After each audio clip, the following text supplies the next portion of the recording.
Hello and greetings, Internet, and welcome to our Master Duel deck profile of Didi. This, for those of you that don't know, although I imagine some of you watching, this is the deck that I am known for. I started playing this on Legacy of the Duelist Link Evolution, and then I built a IRL version, which I'm sure we will have another video on, and now I have recreated it over here in Master Duel, and so we're going to be going over exactly like why I've put in some of these cards, and I'm going to show you a replay as well of me demonstrating a combo in this deck, so you know why I've put these cards here, how they function, and how exactly the combo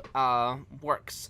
Now, the how it works is like sometimes the hard part, because this is a very complex and convoluted combo deck that is sometimes like next level big brain stuff. So I'm gonna go over like what's here, why is here, what I feel like is absolutely necessary in a DDD deck, and what I feel like you can sort of customize for your own liking, because I see many variations of this deck.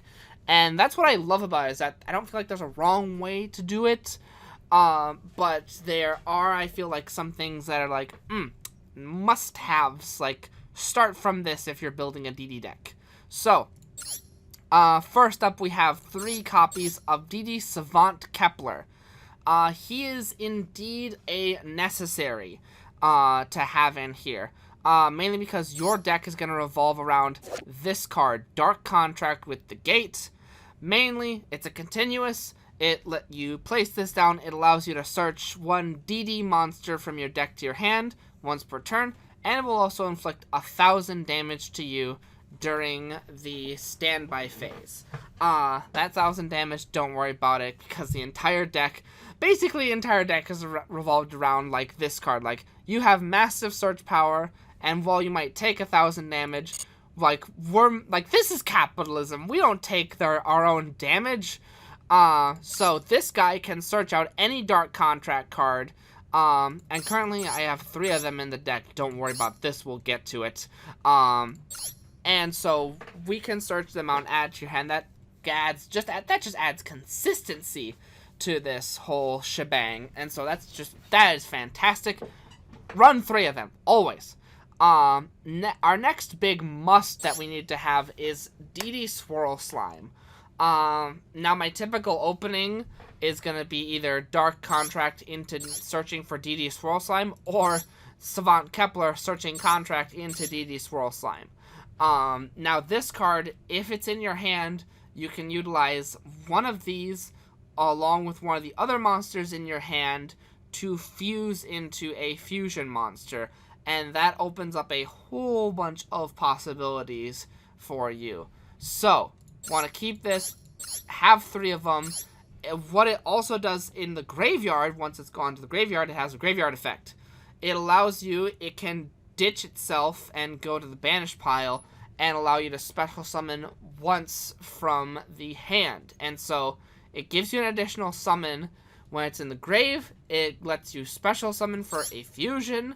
When it's in the hand, it just lets your stuff keep going. And so this guy is an important starter. Have 3 of him. His buddy. Let's introduce his buddy. I think it's important to have 3 of these guys. At the very least, the way I play the deck, have 3 of them. Is Didi Necro Slime. Now, very similar to Swirl Slime, this guy, he, instead of fusing in the hand, he will fuse in the graveyard, so that you can bring out a triple D monster. Now, what makes this guy so special? It is significant that he is a level 1. We'll come back to that. But if so you could theoretically like have Didi Swirl Slime and Necro Slime in the hand, use Swirl Slime to fuse, and then use Necro Slime to fuse once again. That is something that you could absolutely do, and it's a very, very simple combo, but it's a very, very easy combo to pull off. I recommend trying it out in order to get a good handle on how some of these cards work. Another card that I think is you could run this at 3 at your discretion, but I like running it at 3, is Didi Lamia. I run it at 3 because it's part of my combo I have in here. Now, this card's a level 1, and it is a level 1 tuner. And you can either normal summon this like normal, or it can special summon itself with its own effect. This card is going to be able to, hey, you can, ditch a DD card or a Dark Contract that's on the field, and you can have it be special summoned from either the hand or graveyard, but it will be banished once it leaves the field. Now, that banishment part, that makes it a little even, a little fair, but if we're getting rid of one of our Dark Contracts, that means we won't have to pay the 1,000. You are going to see that the ability to special summon itself is very, very powerful, because there's stuff in the extra deck that will be able to chain off of that. Now, next up we have 3 Maxis. Run by preference. I like to run 3 Maxis because I just enjoy playing the card. That's it. That's all there is to it. I just enjoy playing it. Now, next up, I think for the necessities in here that I like to run are 3 copies of Oblivion King Abyss Ragnaros and 3 copies of Savant Copernicus. Now, for Oblivion King, he does a lot. If I was to make a pros and cons list of Oblivion King, it would all be pros. There's nothing bad about this card. So, I want to quickly introduce a couple of buddies of mine. There's Flame High King Genghis and Dragon King Bane Beowulf, along with Duodon King Kali Yuga. This guy requires a level 5 or higher DD monster along with 1 double D monster. This guy requires a triple D monster along with 1 double D. And this guy requires 2 level 8s. We're going to come back to him. So these 2 guys, slightly different materials, and this guy's an XYZ that requires 2 level 8s. He fits the category for all of those guys, so he's, just by existing, he is a good material to have for all of these guys. Alright, he's a home team player, let's toss him in, he's good material that fits the bill for so many guys, simplifies a lot of things. On top of that, his effect is Chef's Kiss. It is that I can send one of my face-up guys to the graveyard, my face-up DDs, and send them to the graveyard, and I can target one of my opponent's monsters and banish it. Now, the icing on the cake here is that a lot of times there's cards that can't be destroyed by battle or card effect, and banishing is not destruction. So this makes that little difference makes it all the more powerful. And so you can summon him out and he can get rid of some massive players. Now, the other guy covering left field is Didi Savant Copernicus. This guy is, to simplify it, he is an archetype exclusive Foolish Burial. You summon him out and you can send any of your buddies to the graveyard. So, if I got a Necro Slime in the graveyard and it's oh, I'm missing something that I need to fusion with, I'm going to send an Oblivion King. Every single time I don't think about it, I just send an Oblivion King. I'm running three of them, and I have extras. Send Oblivion King. Awesome, and I can make whatever I want. If I want to revive something, revive Oblivion King, he can take something out, and he can overlay for a team player. Just send Oblivion King, or send Necro Slime. If I already got something in the grave, send Necro Slime, he'll be able to fuse. Next up, and if there's any questions about anything, if there's any questions about, you're hey, is this a good card? Is this a good card to add? I have a question about something in the deck. feel free to leave them down in the comment section below and I will cover it. Next up, what we got here is I'm going to cover some of the spell cards we got down here. And then I'm going to come up to these like last few monsters that I have here. 3 copies of Pot of Desires. One might say it's risky. One might say like absolutely. Allure of Darkness is another good card that people run in DDs in order to like get some draw power. I choose Pot of Desires. I enjoy the card. And if you'll notice, a lot of, if not every single, like, good card that's, like, in this deck, we run 3 of them. So, there's no trouble if I just banish one of my good cards. Pot of Desires, banish 10, draw 2. It works out good for me. And it works out good in this deck because we run 3 of all the good things. So, I run with Pot of Desires. And 1 copy of Dark Contract with the Swamp King. I have experimented with this. I have tried out 2. Don't run 2. It gets a little too bricky.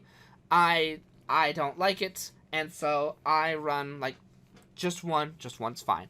And then we have the singles that we run. The limited to 1 of. So Raigeki, never, always helpful. I enjoy playing it. I enjoy splashing it in decks. Raigeki, always good. This video is sponsored by Raigeki. Monster Reborn. This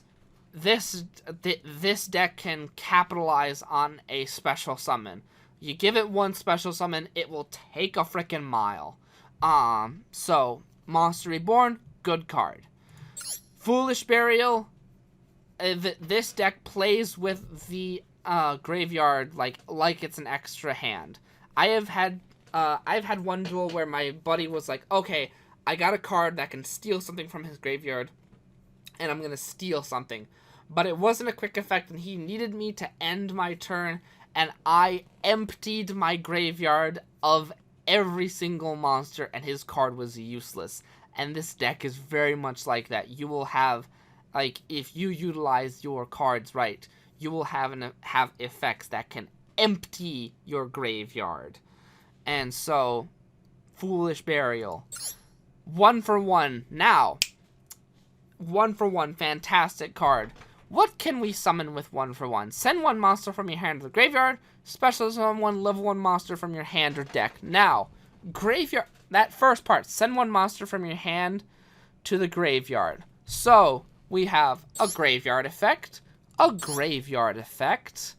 and so we got 2 monsters here that are graveyard effects. We also got, of course, many other monsters that were good in the graveyard that can be special summoned out later, so the discarding, not a bad thing.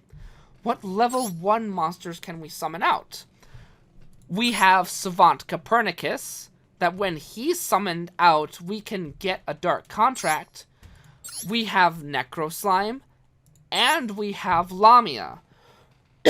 Now, the good thing about this, why would you want to summon Necro Slime?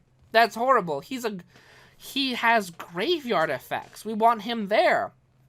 Well, we can link away Necro Slime for a link monster, and then he'll be in the graveyard where he needs to be. So, this is a powerhouse card, and you can still do the same away with Savant Kepler.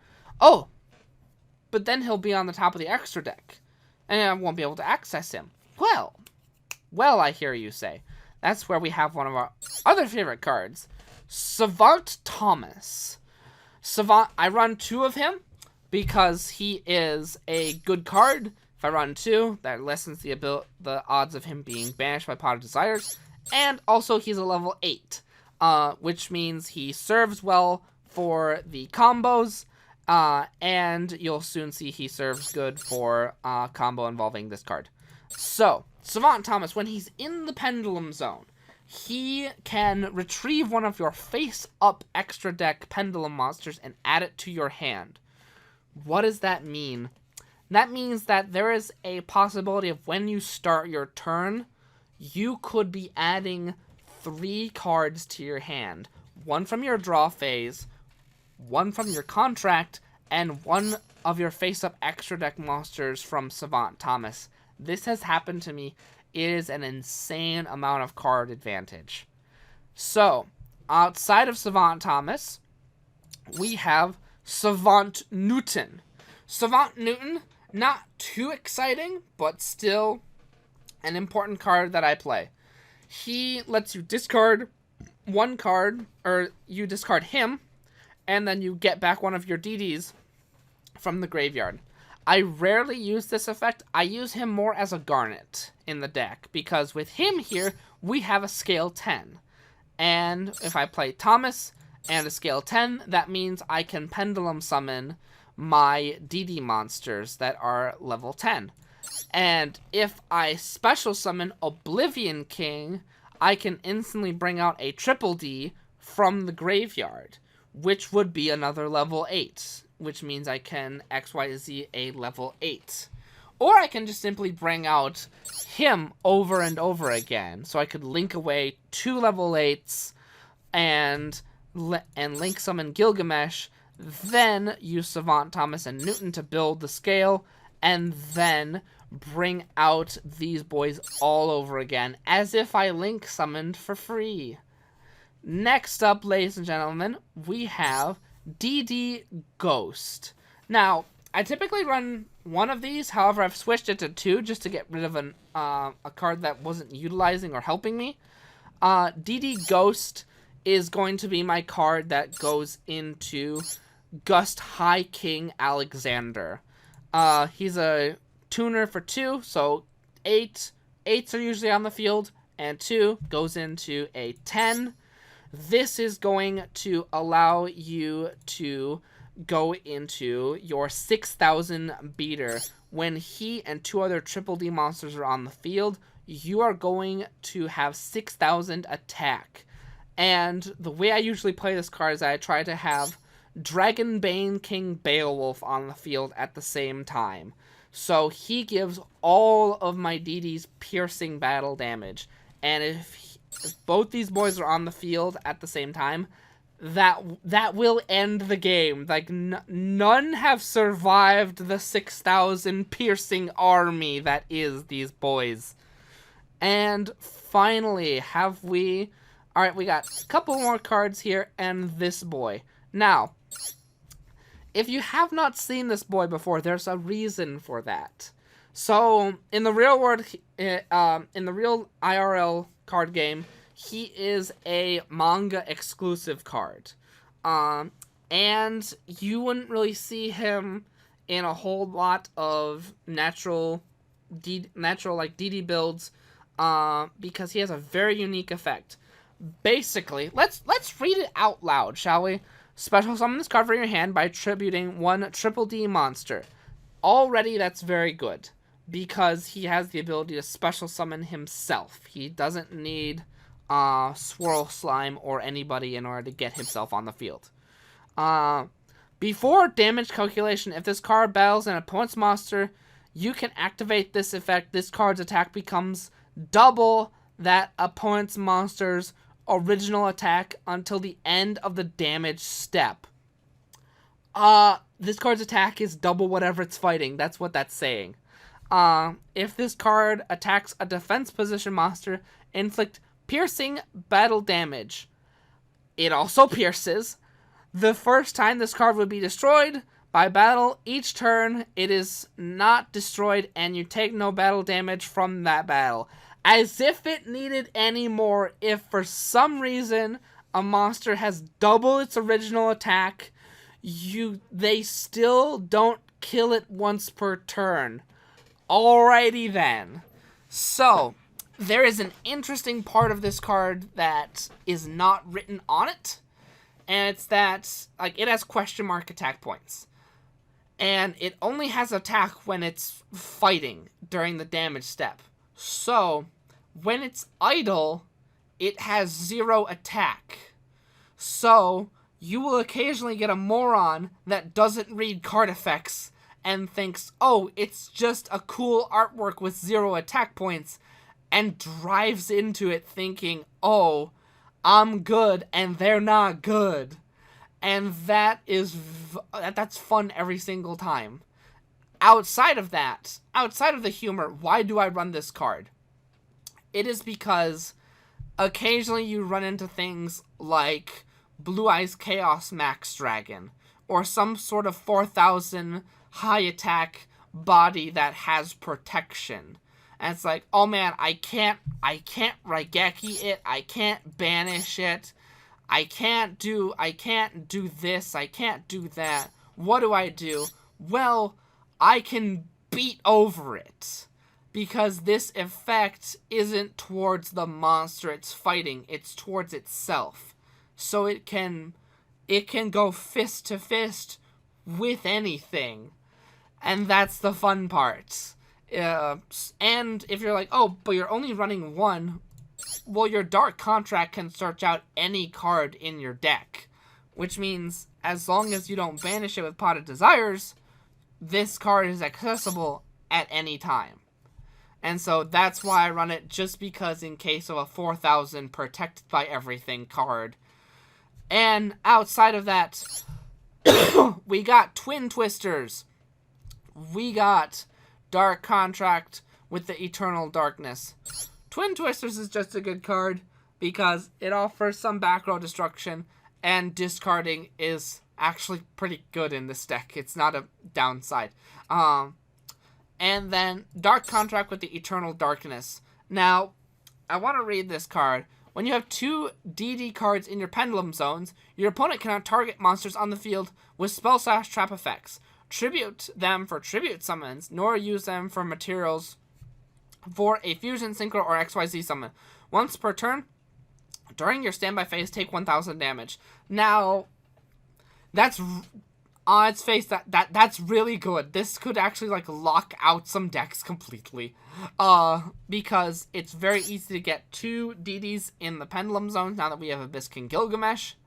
And on top of this, you can search this card with Kepler to get it anytime you want. So this stops your opponent from fusion, synchro, XYZ, and XYZ summoning. However, there is a caveat to this. And it's that if you flip up this card, and then they destroy your Pendulum Zones with something like Twin Twisters, then it's just going to inflict 1,000 damage to you every single standby phase without doing anything. And if for some reason you're not able to summon Abyss King Gilgamesh, I don't know why you wouldn't be, but if for some reason you're not able to, then this is a dead card in your hand. So it's worth running, considering whatever the current meta is when you're watching this video. But this could be a dead card, and it's also an N, so I assume you have the materials to craft this. So whatever the meta is at the time, this could be a answer to it. Also caveat, because of when this card was made, it does not say link summoning on there. It does not stop link summoning. And then I mentioned Twin Twisters. So that is everything in the actual main deck. Let me know if you have any other questions outside of this. Extra deck on here. We are running 1 copy of Flame High King Genghis, Oracle King D'Arc, and Dragonbane King Beowulf, 2 copies of Flame High King Genghis. Let's go over these really quick, our main fusions.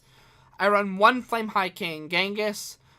This typically is going to level up from Didi Lamia into our Synchro of Gust High King Alexander. I don't really use it for much outside of that. Oracle King D'Arc I like to use, just to have another backup of 2 Didis fusing. And also, it's really fun when you're going up against a burn deck. And this is going to change any effect damage into life point gain. And so this is just a game if you're playing a burn deck and you're able to summon this. So that's always fun. I have the answer to Didi Dynamite right here in my deck. Dragonbane King Beowulf, like I said, I like to run 1. Because of it goes along nice and well with this. 2 copies of Flame High King Genghis. This guy is amazing. Now for Didi Flame King Genghis, he has the ability to special summon from the grave if another Didi monster is special summoned. And that's the going theme with a lot of these. Like, if I summon once, I get to summon from the grave again. And the chain just keeps going. So if I theoretically have 2 a Flame High King and a Flame King Genghis, they both special summon from the grave. They're each once per turn, but they both have that effect. Same goes for Gust King. So I could theoretically summon once, then summon again, then summon again, then summon again. And hey, Oblivion King can do it. So summon again. I could summon more times than I have fields. So this can just keep going. So, but anyway, I digress. The difference here is that Flame King Genghis, he's only gonna summon a DD from the grave when you special summon. Flame High King will special summon from the grave even if you normal summon. So that is a huge difference, and that's why I run 2 of him, and that's why I center my deck around, like, oh hey, run 3 Oblivion King. Run these high levels. That's why everything is centered around, like, Flame High King, because Flame High King is awesome. And then, of course, Dragon Pain King, piercing damage. I'm gonna come back to Super Doom King, Purple Armageddon. We will have Flame High King level up into Gust King Alexander, and then from there, we usually have Gust High King Alexander level up into Crystal Wing Synchro Dragon. I will demonstrate what this looks like, because it is amazing. We also run 1 copy of Cursed King Siegfried. I started running him because he's actually, if you have Gust King and a Lamia in the grave, it's very easy to make him, and he's another level 8 that can overlay into an XYZ, so awesome there. Crystal Wing, need I say more? He's very easy to make in this deck. He is a lockdown guard, so he just stops monsters, he stops hand traps, he has the ability to stop Nibiru, so that's a plus. Gust High King Alexander, he is 6,000 attack points, did I say more? Moving on, I love playing him. Duodon King Kali-Yuga, I run 2 Duodon King Kali-Yugas, I probably don't need to run 2 Duodon King Kali-Yugas. But this card is amazing. So when you summon him, Cold Wave the field. You can ditch an overlay unit to Heavy Storm the field. And you can also ditch an overlay unit to take a Dark Contract from your graveyard that you may have just Heavy Stormed off the field and set it face down. This dude is insane. It's also worth mentioning, there is a unique type of effect in the game called a Unclassified Effect. It means that, like, it doesn't activate, it doesn't, like, trigger at all. It's unclassified, meaning his summon effect of just negating the entire board when he's summoned, your opponent can't respond to that. And so that's, like, it's insane that, like, it's almost I would almost say it's unfair. However, this is my favorite archetype, so I won't say that. Number 38, Hope Harbinger. This is a level 8 that you can make with this deck. Run it. It's amazing. And then our boy of the hour. One of the greatest links ever. Abyss King Gilgamesh. So, when you summon him, when he is properly when he's properly link summoned, you can place 2 DD Pendulum cards from your deck into your Pendulum zones. But if you do that, you take afterwards you'll take 1,000 damage. If this link summoned card is destroyed by battle with opponent's attacking monster or the card effect, you can just summon for free a DD from your extra deck or graveyard in defense position, and you can only use those effects once per turn. So, what is possible with this card? Well, the way I typically use him is that, so he can just build your Pendulum Zone when he's summoned. However, when you do that, for the rest of the turn, not including anything previously, just for the rest of the turn, you can only summon Didi cards. Which means that if you summon Gilgamesh and you build the Pendulum Zone, you can't summon Crystal Wing, you can't summon number 38 or any outside of archetype cards. So, be hesitant, you're not forced to build the Pendulum Zone, it's an optional effect. Outside of that, what can this boy do? When he's destroyed, you get an archetype card from the extra deck or graveyard for free. Now, what do I usually summon with that?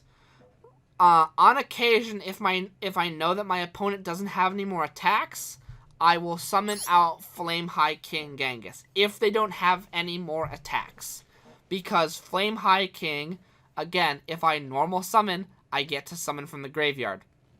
So this will trigger a whole bunch of more things to be brought out. If I know that my opponent has more attacks, I will summon out Triple D Super Doom King Purple Armageddon. Now, number one, this guy's a 3000 defense, so that's just a good barrier. But there's something else with this card. I'm going to read it out. You can target one attack position from your opponent controls, destroy it, and if you do, inflict damage to your opponent equal to half its original attack. That's good on its own. Just target one card and do some burn damage equal to half of it. That's good on its own. However, you can only use this effect of Didi Super Doom King Purple Armageddon once per turn. This next part. Before damage calculation, if an opponent's monster battles, you can make its attack become equal to the original attack until the end of the damage step. This card outs Numerons. This is the kryptonite to Numeron cards. If it's any stronger than its original attack and it's going in for the assault, I can make it become its original attack. It doesn't need to be attacking Super Doom King Purple Armageddon. This card just needs to be face up on the field. And I can have it drop to its original attack. This is the answer to Numerons. So, ladies and gentlemen, that is how the deck is built. That is how I have built it. I'm going to pop over here really quickly to my replays. Where are my replays? Replays. So, I'm going to pull this up for you. And we're going to play this replay. So this is a game against Dark Magicians. And I pull off the combo that I usually have going first. But instead, I was going second. Alright, he starts off with that, and I used Max C. Now for record, like, oh, you could say, like, oh, Ben, but you used Max C, so therefore you had an advantage. So he's gonna summon once, and then he's gonna play that. I believe that was his normal summon. So he's gonna have Magician Circle, good card, Magician Circle. He's gonna add his hand trap, and then he ends his turn very smartly. So now I have. Like, I didn't get much from the Max C. I just got, like, a couple cards. So we have, like, we're starting off with a normal hand. So 5 and 6, and we're going second. Go. Standby phase, main phase 1. I start off with the Harpy's Feather Duster. I'm not running Harpy's Feather Duster anymore. And I just wipe the field, and boom. And he summons that monster, and then we have an animation Harpy's Feather Duster now, and it's in the replays. Yay! Should probably get rid of that, like, bad Dark Contract and put Harpy's Feather Duster back in there. Pot of Desires, again, get rid of a couple of those. And Swirl Slime is gonna summon in Flame High King Genghis. Or Tiny Genghis. We're going Tiny Genghis here. I'm gonna special summon Savant Kepler. So he's gonna let us search out our dark contract with the gate. And summon out the Necro. Just because we can. And so contract is gonna let us search Lamia really quickly. Lamia is the key in this strategy because she is our tuner, and so we need our tuner in order to make all of this happen. Lamia, tune up and bring out Gust King Alexander. Cool. And so we're gonna link together because we got a couple on the field. We'd like our Necro Slime in the grave, so come on out, Abyss King Gilgamesh. Do not build the Pendulum Zone, but now Gust King Alexander is going to bring back Lamia. Lamia's going to tune with him, and Crystal Wing Synchro Dragon is going to come out. We got a Monster Reborn in the hand. Why not? Bring back our boy. Bring him back. Necro Slime will fuse. Now, we're going to pause here for a moment. The good thing about going into Crystal Wing, not only the fact that you get the Crystal Wing on the field, but it's also the fact that you have a whole bunch of materials in the graveyard. This deck is able to capitalize on having a whole bunch of stuff in the graveyard, and in order to go into Crystal Wing, we had to put 2 Triple Ds in the graveyard. And so we got a Necro Slime in there. We got some Triple Ds. We just put out Flame High King. So, let's continue. I then link away and just make Abyss King Gilgamesh again, just so we can have that summon, and we're going to bring out Resolve. We're going to build the Pendulum Zone now, and we're going to bring him out, and we're going to add Savant Kepler back to the hand.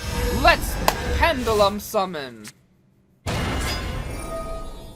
He's gonna come out, and he's gonna bring out him. Battle Phase.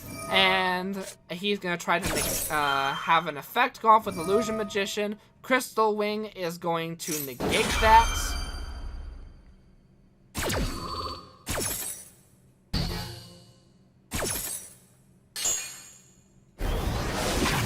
Boom. And Crystal Wing will gain the attack on the monster he's fighting. Boom. We're going to attack into here, attack into here, attack into here. And we are going for game.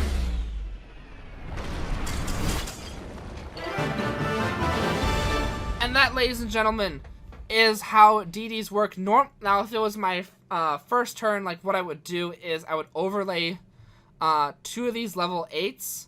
And go into our Hope Harbinger so we can have both Crystal Wing and Hope Harbinger on the field. And that would be like that would be the gist of it. Like, hey, just don't have Abyss King Gilgamesh build the Pendulum Zone, and then you can have Crystal Wing and Hope Harbinger on the field at the same time.